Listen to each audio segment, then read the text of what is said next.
which is the relationship wealth. This is one of the most important areas to a fulfilled life. It's really just sharing life with our friends and with our family. That's really just how we were designed. It's how we're made to be in relationships. So onto the first habit. The first thing that wealthy retirees do is they don't hold grudges, right? They realize that life's too short to hold grudges as they get older. And they either reconcile, or if that's not possible, then they move on and they forgive the person, and then they just keep moving on and they just don't dwell on it. The only thing that holding grudges does is really just make your life worse. You know, if that's ever happened to you, just to paraphrase that I think Nelson Mandela quote, holding grudges is like drinking poison and then hoping that it'll kill your enemies. So forgiveness is really the only antidote here. And we just practiced this the other week with my 8-year-old.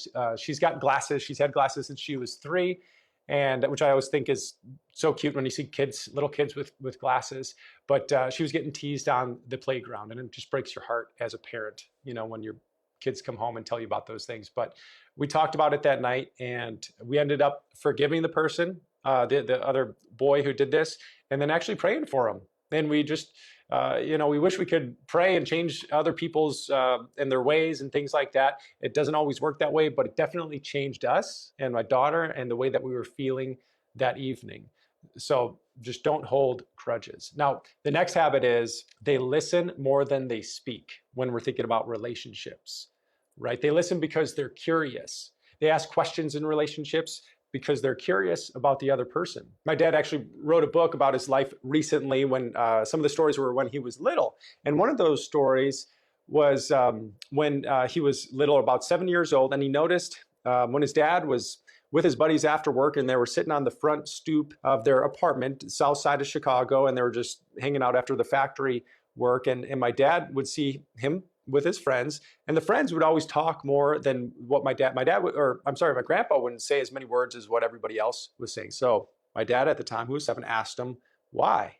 And his dad said, well, I already know what I'm going to say, but I don't know what they're going to say. My dad also noticed that those buddies often came to his dad, my grandpa, for advice when they needed it. And it was just something that that stuck with him over the years. I really think that listening can be one of those secrets to really getting people to like you, as you've probably learned as well. And the next thing that might go along with this is that idea of relationship wealthy people is that they're humble, right? They give credit to others when something good is accomplished, and then they take the blame when things don't always work out.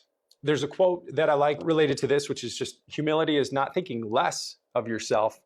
It's just thinking of yourself less. So on to the next one, the next habit is they really make the effort in relationships, you know, because we sometimes get into this mindset that, hey, if they want to talk, then they'll call me.